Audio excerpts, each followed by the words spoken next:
Hola, ¿cómo estás? Te doy la bienvenida a este video en el que vamos a hablar sobre Derecho Internacional Público.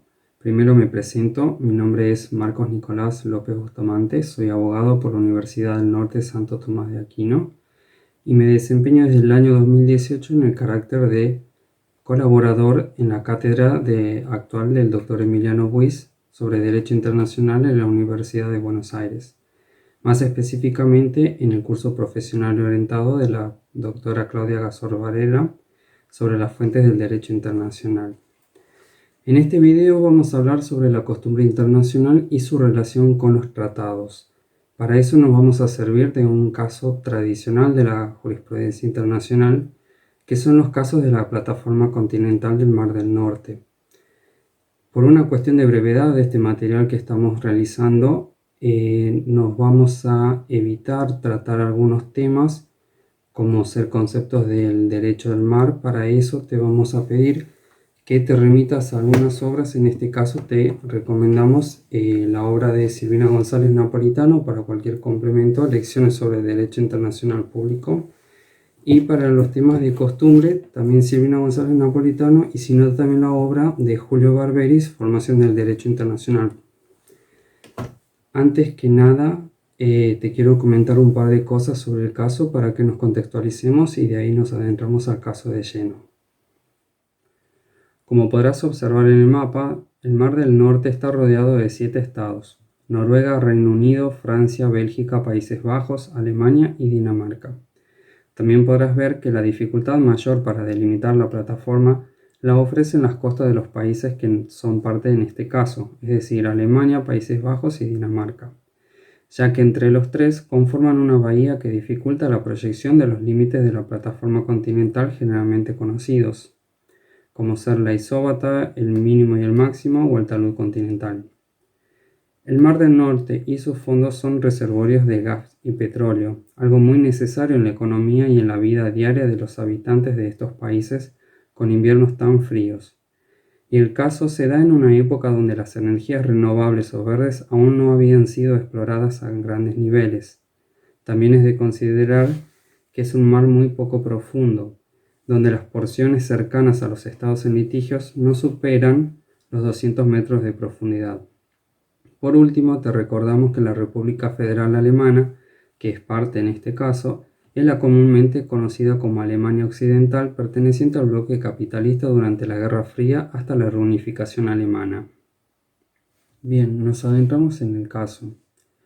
Te comento que este caso tiene la particularidad de que no se suscita como una consecuencia de un ilícito, sino de que lo que se solicita a la Corte es que eche luz sobre qué principios y qué derecho es el que debe regir las negociaciones para la delimitación de los límites entre los países sobre la plataforma continental. También tiene la particularidad de que son dos procesos diferentes. Uno es entre la República Federal Alemana y Dinamarca y otro entre la República Federal Alemana y los Países Bajos. Al tener una parte en común y la materia ser la misma, la Corte decide unificarlos por una resolución del 26 de abril del 68.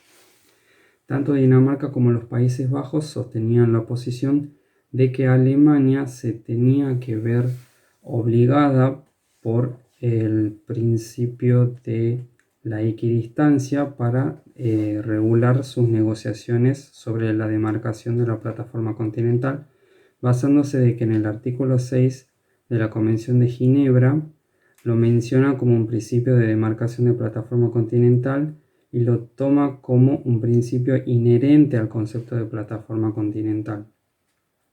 Por su parte, la República Federal Alemana solicita que se distribuya el espacio en litigio en una forma justa y equitativa. La Corte, en su fallo del 20 de febrero del 69, se inclina por dar la negativa a ambas solicitudes, sugiriendo el uso de otros métodos e invitando a negociar a las partes de acuerdo a los principios de equidad.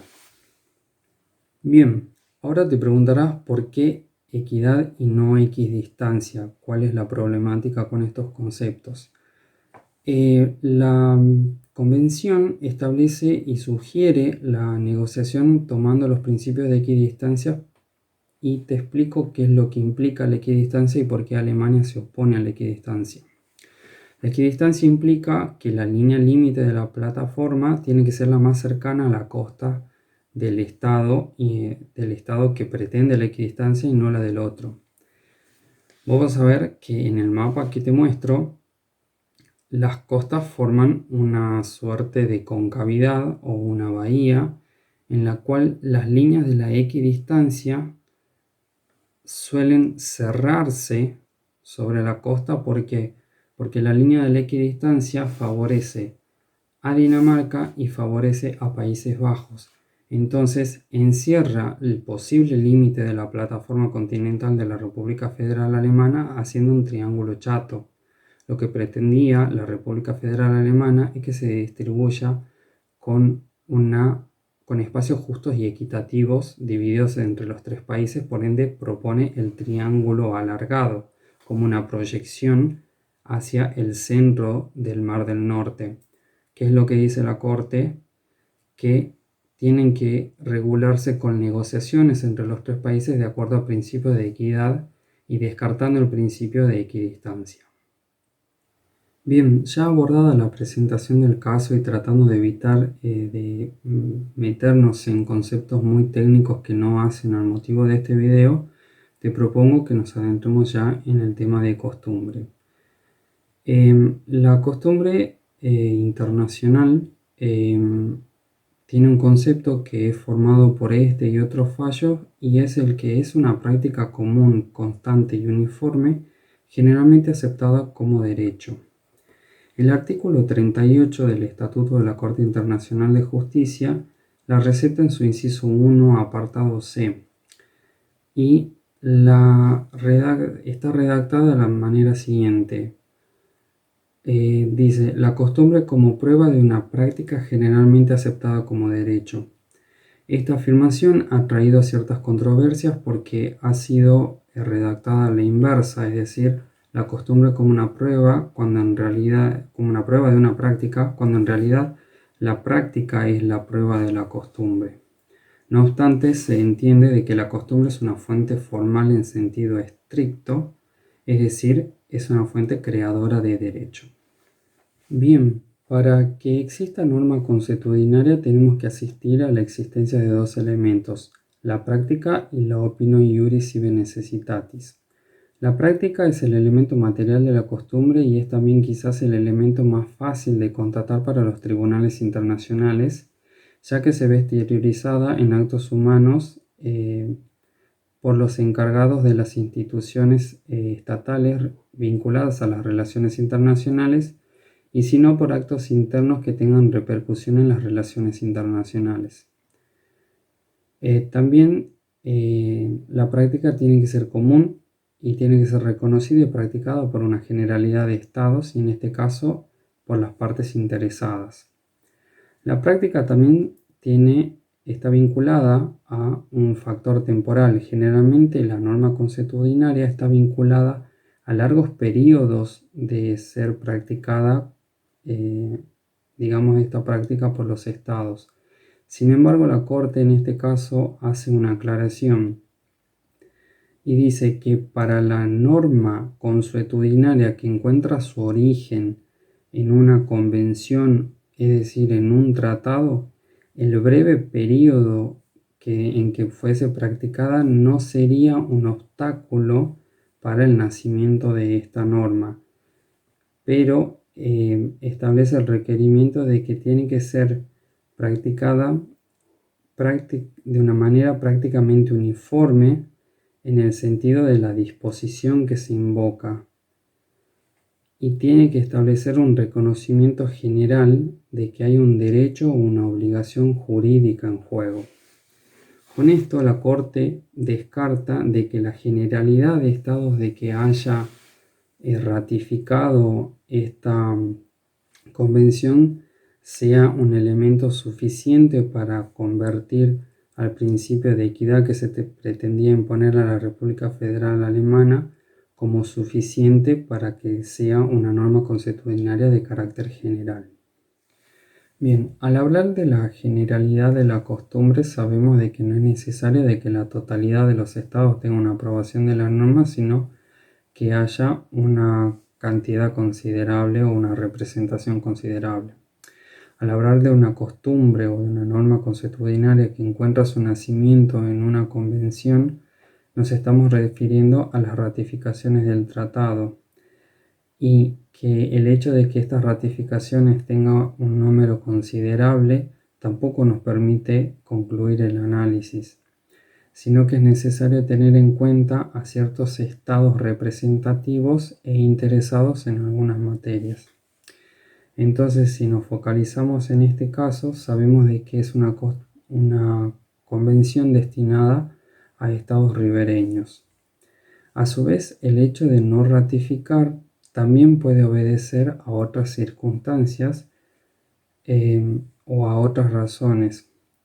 Por esto la Corte dice que deducir de una desaprobación activa de la totalidad del texto para inferir la aceptación de ciertos principios mencionados en el tratado es una conjetura por parte de Dinamarca y de los Países Bajos. Entonces la Corte dice de que las razones son conjeturales y los hechos son los que permanecen.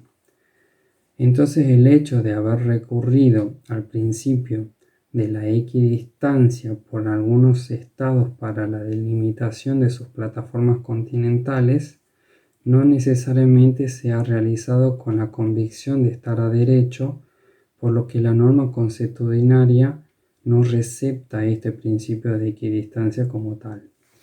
Bien, ya que hablamos de estar a derecho, nos adentramos en el segundo elemento de la costumbre, que es el elemento subjetivo psicológico, es decir, la opinio iuris sive necessitatis. En el parágrafo 77 de la sentencia, la Corte hace referencia a esto y dice de que por más general, uniforme y frecuente que se realice la práctica, si ésta carece de la convicción por parte de los estados de estar dando cumplimiento a una norma o una regla de derecho, no llegamos a asistir a una norma consuetudinaria.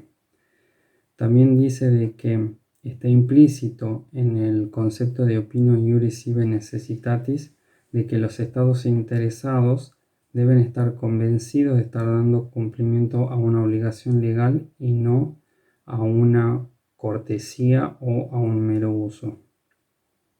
Bien, habiendo esbozado algunos aportes sobre los elementos de la costumbre, te recuerdo de que la costumbre puede clasificarse en general, regional o bilateral. Para este caso, la Corte hace un aporte a la costumbre de tipo general y más específicamente a aquella nacida del proceso de cristalización de una norma contenida en un tratado o en una convención. En este caso, estamos hablando de la Convención de Plataforma Continental del 58, que en el artículo 6 de esta convención se establece la posibilidad de recurrir al principio de la equidistancia para la demarcación de los límites entre estados de la plataforma continental. El artículo 12 de esta convención da la posibilidad de realizar reservas, pero exceptúa para la realización de reservas a los artículos 1, 2 y 3. ¿Qué es lo que dice la Corte al respecto? De que una norma para ser aplicada y para formar parte del derecho general o consuetudinario no puede ser pasible de una reserva o de una exclusión unilateral en beneficio propio. Por ende, exceptúa a este artículo 6, que sí es pasible de realizar reservas según el artículo 12, y solo habilitaría la cristalización de normas a los artículos 1, 2 y 3 de esta convención. Bien, íntimamente relacionado con la costumbre general se encuentra la doctrina del objetor persistente, pero en este fallo no es tocado, por lo cual vamos a sortear el tratamiento de este concepto y te invitamos a que recurras a la obra de Silvina González Napolitano en su capítulo 5, en el cual trata costumbre. En la página 99 se encuentra tratado muy bien el el concepto de objetor persistente y también te invitamos a que recurras a tus apuntes de clase. Vamos a seguir con el análisis del fallo y ya concluyendo este video te comentamos que como te acordarás en en el artículo 6 de la Convención, se trata el principio de la equidistancia y se presenta la posibilidad de que este principio ingrese al corpus del derecho consuetudinario y la Corte le niega esta posibilidad. Sin embargo, la Corte reconoce el proceso de la cristalización de una norma, de un tratado o de una convención como un proceso válido para la creación de una norma consuetudinaria. Sin embargo, hace la aclaración de que este proceso y sus consecuencias no deben ser considerados como fácilmente alcanzables. Bien, por este momento damos por concluido el análisis del concepto de costumbre. Te recordamos de que utilizamos únicamente los aportes de este fallo para el concepto de costumbres. Y al final del video te voy a proporcionar la bibliografía que hemos utilizado, los parágrafos de la Corte en los cuales nos hemos basado para mencionarte los elementos, y también te dejamos la página de Facebook de la Comisión de Fuentes del Derecho Internacional para que estés actualizado con la información y para que estés vinculado a los elementos y a los datos que compartimos y al material también que compartimos con nuestros seguidores. Esperamos y espero que haya sido de tu utilidad este video y que haya sido de tu agrado.